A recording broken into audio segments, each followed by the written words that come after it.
महायोगपीठे तटे भीमरत्यं वरं पुण्डलीकाय दातु मुनीन्द्रे समागत्य तिष्ठं तमानन्दकन्दं परब्रह्मलिङ्गं भजे पाण्डुरङ्गं पाण्डुरङ्गाकरो प्रथमा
तेची वंदू श्री चरण श्री गुरूंचे ते नमस्कारुणी आता सभा सकळ साधू संतांची महामुनी वक्तियांची पंडित पाटक ज्ञानी यांची या सकाळात विनवनी करा विठ्ठल स्मरण मस्तक हे पायावरी मस्तक हे पायावरी मस्तक हे पायावरी या वारकरी संतांच्या या वारकरी संतांच्या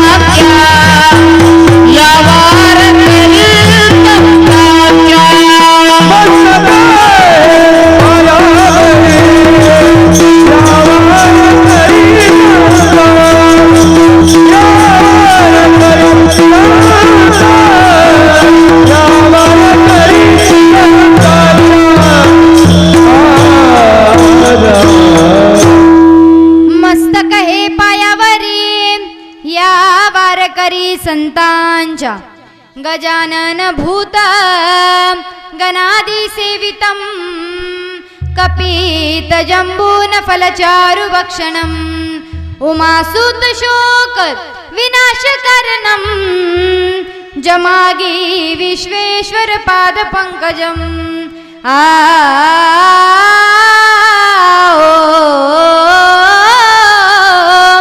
ओम नमो ज्ञानेश्वर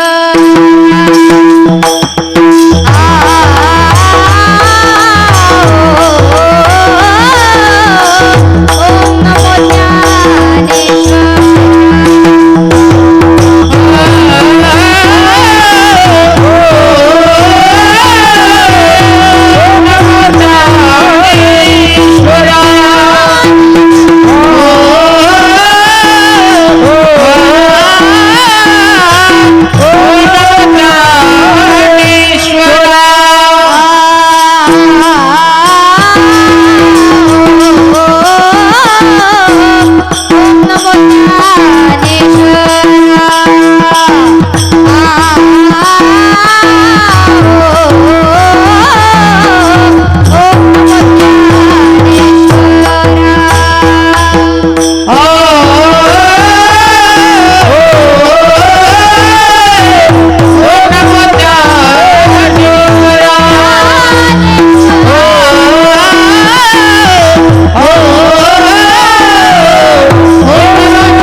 करा दयाळा, तुमचा अनुग्रह लादलो, पावन झालो चराचरी. विठ्ठल विठ्ठल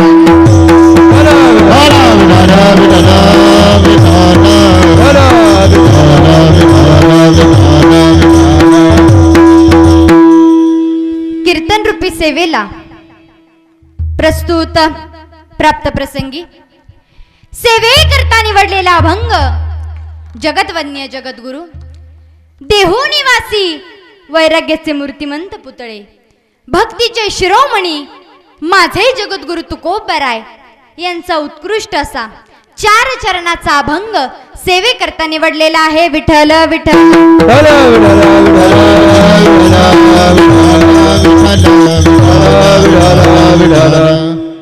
कीर्तन रूपी सेवेला सुरुवात करण्या अगोदर अल्पसा परिहार देणं गरजेचं आहे. आज या ठिकाणी चालू असलेला अखंड हरिनाम सप्ताह वर्ष 40वे त्यातल्या पहिल्या दिवसाची कीर्तन रूपी सेवा माझ्यासारख्या बालकाच्या वाटेला आली हे मी माझे परम भाग्य समजते. विठ्ठल विठ्ठल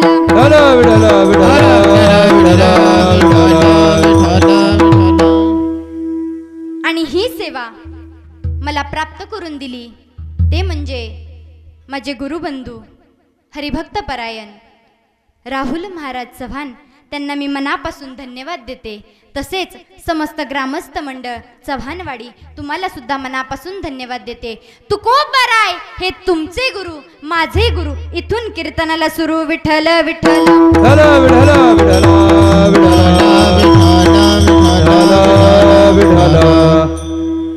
शुद्ध बीजा पोटी फळे रसाळ गोमटी मुखी अमृताची वाणी देह देवाचे कारणी. बघा या अभंगामध्ये तुकोबराय संतांचं वर्णन करतात. शुद्ध बीज असेल आणि चांगली जमीन असेल तर तिथे येणारी फळे ही रसाळ व गोमटीच असणार. मुखात अमृततुल्य गोड शब्द असतील आणि ज्याचा देह देवाच्याच कारणी लागलेला आहे, जो सर्वांगाने निर्मळ आहे आणि ज्याचे चित्त हे गंगेच्या पाण्याप्रमाणे पवित्र आहे. तुकोबराय सांगतात त्यांच्या दर्शनाने ताप आणि त्रय जातात आणि विश्रांती मिळते. विठ्ठल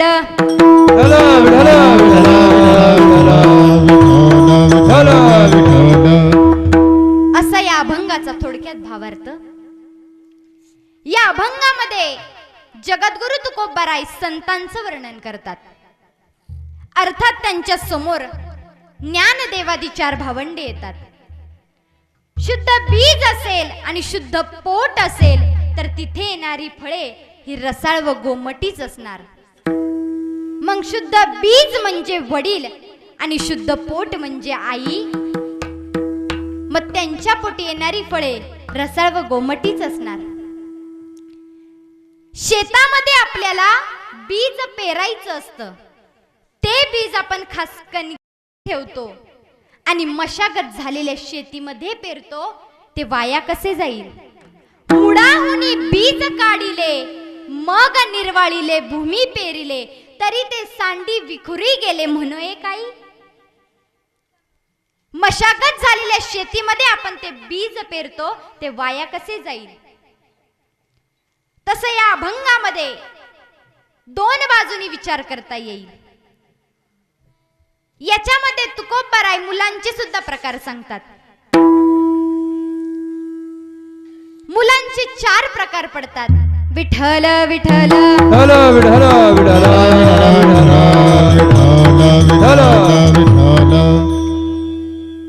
मुलांचे 4 प्रकार पडतात.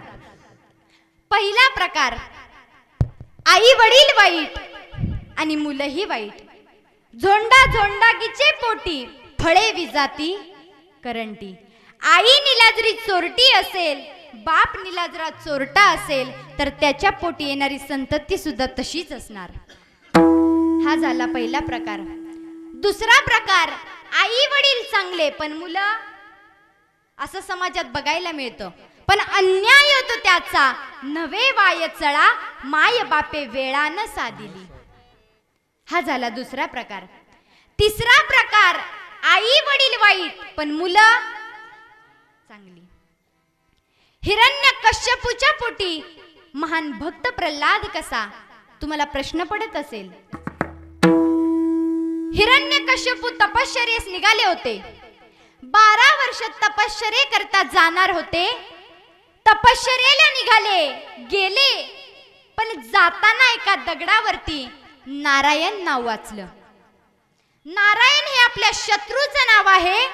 ते नाव बघितलं आणि परत आले. त्यांची पत्नी म्हणाली, तुम्ही 12 वर्ष तपश्चर्यासाठी जाणार होता, पण तुम्ही लगेचच आलात. त्यावेळेस सगळा घडलेला प्रसंग हिरण्यकश्यपू आपल्या पत्नीला सांगतात. ते सांगतात, मी तपश्चर्येला निघालो होतो, पण एका दगडावरती नारायण नाव वाचलं. ते माझ्या शत्रूचं नाव आहे, म्हणून मी परत आलो. ती सारखी सारखी विचारू लागले, खरंच त्या दगडावरती नारायण नाव लिहिलं होतं का? तो म्हणला, ग हो, खरंच त्या दगडावरती नारायण नाव लिहिलं होतं. झोपेपर्यंत 50 वेळा नारायण नारायण नारायण असं वदवून झालं. दोघांच्या अंतकरणामध्ये नारायण प्रभू प्रगट झाले आणि त्यांच्या पोटी महान भक्त प्रल्हाद जन्माला आला. म्हणजे आई वडील जरी वाईट असतील तर त्यांच्या पोटी येणारी संतती कधी चांगली असू शकते. माय बापे जरी सर्पी नकी बोका, त्यांच्या संगे सुखा नपवे बाळ. हा झाला तिसरा प्रकार. चौथा प्रकार, आई वडील चांगले आणि मुलं. बोला बोला, मी तुमच्यावर काही केस बीस करणार नाही. तुम्ही बोलला नाही तर मला असं वाटतं मी कुठून पाकिस्तान वरून आले. बोलत जायचं, एकदम फ्रेश राहायचं. चौथा प्रकार, आई वडील चांगले आणि मुलं चांगली, असं समाजात पाहायला मिळतं. आपुली आईता, आपुली आईता, आपुली आईता, जो असे जगता. आपुली आईता, आपुली आईता, आपुली आईता, जो असे जगता.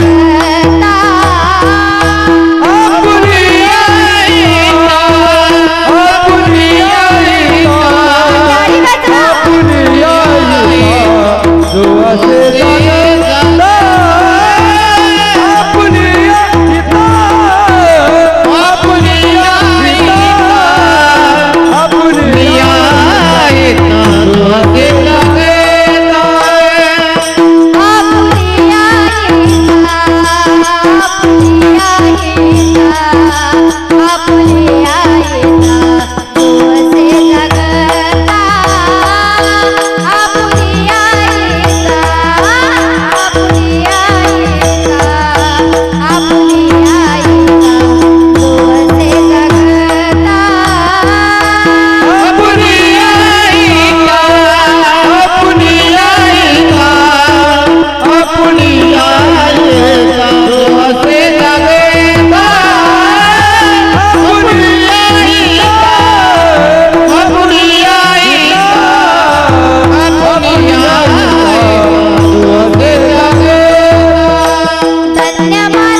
कन्या माता पिता तयाचिया कुळी कन्या पुत्र होती जे सात्विक तयाचा हरिक वाटे देवा.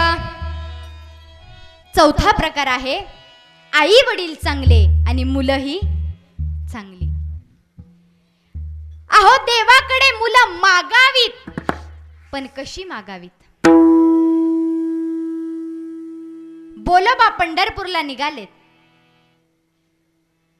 त्यांच्या पत्नी कनकाई बोलोबा पंढरपूरला निघाले. त्यांच्या पत्नी कनकाई म्हणाल्या, देवा स्वामी मला सुद्धा यायचंय. बोलोबा म्हणाले, येऊ नकोस. नाही मला यायचंय, येऊ नकोस.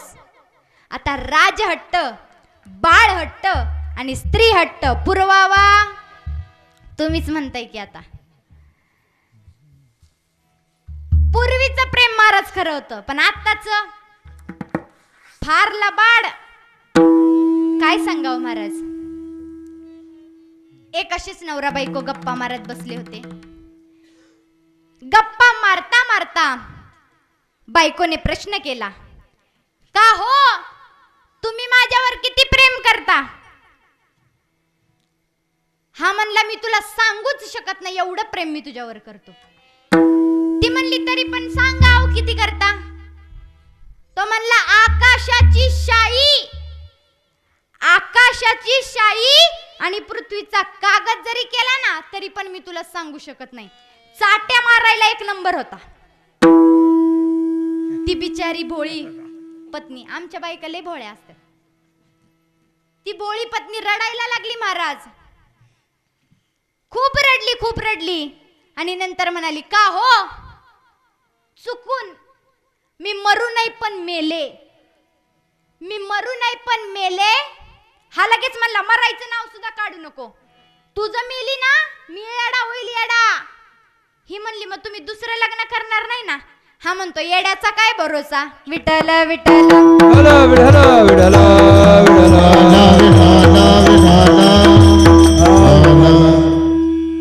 पूर्वीचं प्रेम महाराज खरं होतं.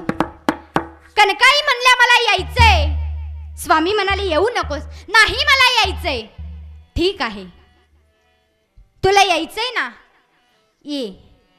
माझ्या बरोबर यायचं, मंदिरामध्ये यायचं, भगवान परमात्म्याचं दर्शन घ्यायचं आणि लगेच बाहेर यायचं. परमात्म्याकडे काहीही मागायचं, काहीही मागायचं नाही. ठीक आहे. दोघे जण पंढरपूरला गेले.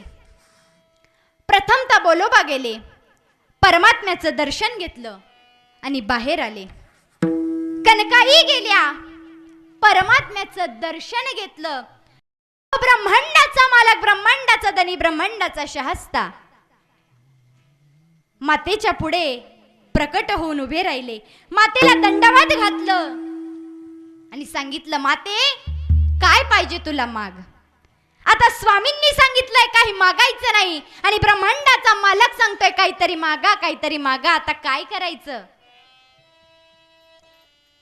कनकाई म्हणाल्या, ठीक आहे मी मागते. अरे देवा, लग्नाला 25 वर्ष झाली रे देवा, मला अजून मूल नाही देवा.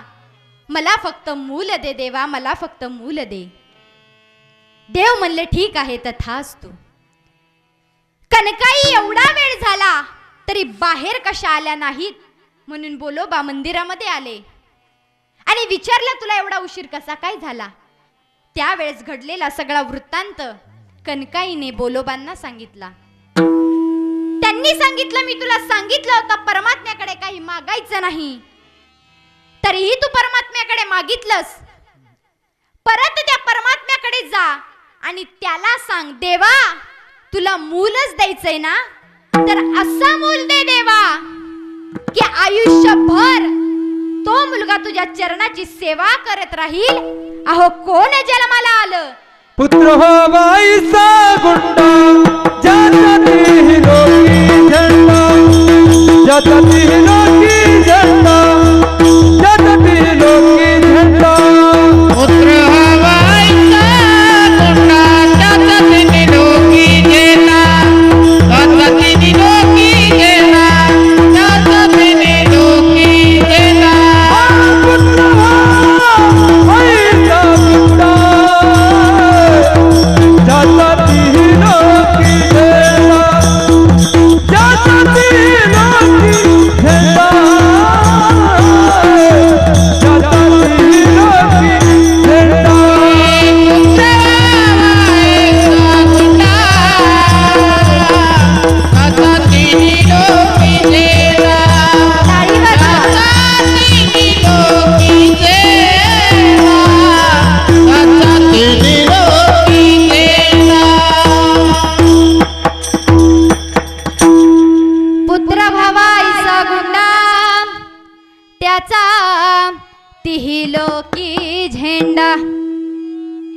असं रत्न जन्माला आलं पाहिजे. पण आपली मुलं पुत्र व्हावा ऐसा गुंडा, त्याचा रोज पोलीस स्टेशनला झेंडा. अरे कोण जन्माला आलं? जगद्गुरु तुकोबारायांसारखं रत्न जन्माला आलं. अहो कसे होते माझे जगद्गुरु तुकोबाराय? आवडलं तर नक्कीच टाळी वाजवा. अहो गळकत ताट फुटका माट, पण शेवटी वैकुंठाची वाट जगद्गुरु तुकोबाराय. घरात नाही आन, गावात नाही मान, पण चित्तात समाधान जगद्गुरु तुकोबाराय. तुकोबारायांसारखं रत्न जन्माला आलं हे आपलंच नाही तर अख्ख्या महाराष्ट्राचं भाग्य आहे. विठ्ठल विठ्ठल विठ्ठल विठ्ठल विठ्ठल विठ्ठल. विठ्ठलपंत परत यावे म्हणून रुक्मिणी मातेनं आळंदीतील पिंपळास 1.25 लाख प्रदक्षिणा घातल्या. विठ्ठलपंत परत आले पण अंतकरण संन्यासाचे होते. परिणाम एकच, एकीच्याच पोटी देवाचे 4 अवतार जन्माला आले हे आपलंच नाही अख्ख्या महाराष्ट्राचं भाग्य आहे. विठ्ठल विठ्ठल विठ्ठल विठ्ठल विठ्ठल. अशी रत्न असावीत महाराज. असं रत्न हे शुद्ध बीज असेल आणि चांगली जमीन असेल तर तिथे येणारी फळे रसाळ व गोमटीच असणार. अभंगाचं पहिलं चरण. शुद्ध बीजा पोटी, शुद्ध बीजा पोटी, शुद्ध बीजा पोटी, शुद्ध बीजा पोटी.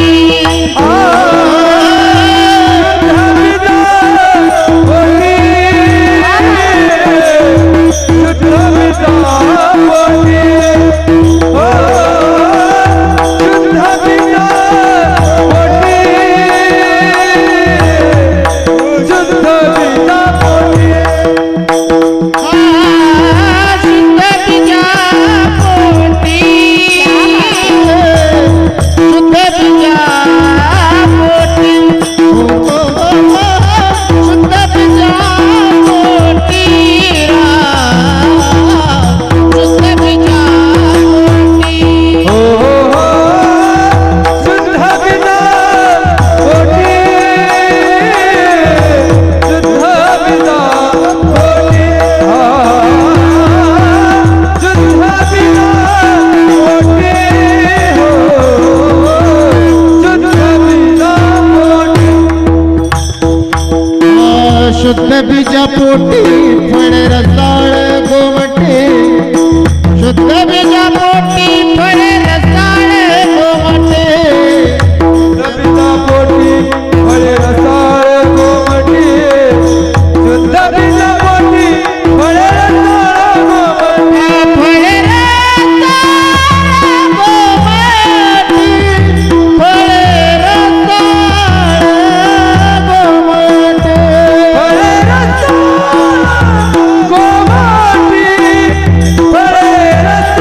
गोमटी. शुद्ध बीज असेल आणि चांगली जमीन असेल तर तिथे येणारी फळे ही रसाळ व गोमटीच असणार. तुम्हाला सगळ्यांना कसलं काही टेन्शन आहे का, चिंता? बोलत जा जरा. तुम्हाला पेताडी माहितीत का हो? क्षमा मागून बोलेल, पण आज समाजाला हे सांगणं खूप गरजेचं आहे. तुम्हाला पेताडी माहिती आहेत का? महिला मंडळ पुण्याला पेताडी म्हणतात. आता हिथं काय म्हणतात मला नाही माहिती. पुरुष मंडळ तुम्हाला माहितीये का? तरुण वर्ग बघा, फ्रेश व्हायचं एकदम. तुम्हाला हसवण्याकरता सांगते. अशी 7 जण पेताडी होती. एसटी स्टँडच्या कडेलाच एक दारूचं दुकान होतं. दारूच्या दुकानाची चौकट जरा लहान होती. वाकून जायला लागायचं आणि वाकून यायला लागायचं. ही 7 जण जाताना सरळ गेली, पण येताना फुल टाईटच होऊन आली. आणि त्या 7 पेताड्यांमधलं एक पेताड बाहेर निघलं. आणि बाकीच्यांना कसं करताय, खाली वाक, चौकट लागल, खाली वाक. त्याचं ऐकून बाकीची पेताडी वाकून चालली ती. हा त्यांचा कार्यक्रम त्या दुकानाच्या बाहेर आला तरी पुढे उभं राहिलेला कसं करते, खाली वाक, चौकट लागल, खाली वाक. आता हा त्यांचा कार्यक्रम कुठं आला, असा मेन चौकामध्ये आला. आणि कुणी पाहिला, चौकातल्या मेन पोलिसांनी पाहिला. पोलीस आले आणि बाजूनी जी गोल फिरत होते का नाही त्यांच्या डोक्यातनं खाट खाट काट्या टाकल्या. तसं मध्ये उभं राहिलेला कसं करते, सांगत होतो का नाही चौकट लागल, लागली का नाही चौकट. विठ्ठल विठ्ठल विठ्ठल विठ्ठल विठ्ठल अशा या पेताड्यांच्या तरा. अहो हे तर जाऊ द्या, एक पेताड इतकं पेलं आणि असं बुलेटवर चाललं होतं. बुलेटवर आरची नाही का बुलेटवर जाते, तसं बुलेटवर चाललं होतं आणि पुढून हेलिकॉप्टर येत होतं. हेलिकॉप्टर जानते हे म्हणजे 4 बाजूला 4 खांदेकरी आणि त्यांच्या उरावर एक हेलिकॉप्टर. अशी प्रेत यात्रा पुढून येत होती. हे पेताडा बुलेट घेऊन जी गेलं तसं खांदेकरींच्या मधीच शिरलं. तसे 4ही खांदेकरी त्या पेताड्याला बघून 4ही बाजूला पळाले. प्रेत खाली पडलं आणि त्याच्या शेजारी हे पेताड पडलं. आता पेताड्याने गप बसाव का नाही, आपण प्रेताच्या शेजारी पडले, मग या पेताड्याने गप बसाव का नाही. त्या प्रेतालाच विचारतोय, तुम्ही कसं काय पडला, तुम्ही कसं. आता प्रेत याला सांगणार आहे का मी कसं काय पडलो. अशा या पेताड्यांच्या तरा महाराज काय सांगावं. एक पेताड इतकं पेलं आणि पावसाचे दिवस होते आणि रस्त्याच्या कडेने असं डुलत डुलत चाललं होतं. आणि पावसामुळे चिखल झालेला होता. त्या चिखलामधून जसा का त्याचा पाय घसरतो, गटारीत व पडतं. गटारीमध्ये पण होता छोटा हत्ती. छोटा हत्ती जानते है उसे सुअर कहते हैं, यानी कि डुक्कर. त्या गटारीमध्ये होतं डुक्कर. डुकरानं पेताड्याकडे पाहिलं आणि पेताड्याने डुकराकडे पाहिलं. डुक्कर मनात विचार करते, पेताड आपल्याच जातीचं दिसतंय. लय दिवस झालं पांढरा स्वच्छ दगड काय अंग घासायला मिळाला नाही. म्हणून त्याने विचार केला, या पेताड्याच्या अंगावरनं पलीकडे उडी मारायची. पण उडी मारताना डुक्कर पेताड्याच्या अंगावर पडलं. आता डुक्कर अंगावर पडलंय, मग या पेताड्यानं गप बसाव का नाही. त्या डुकराच्या अंगावर हात फिरवला. शेपटीकडे हात नेला. कसं करता येईल का, पप्प्याची आई तर रोज बुचुडा घालते, आज वेणी घातली. विठ्ठल विठ्ठल विठ्ठल विठ्ठल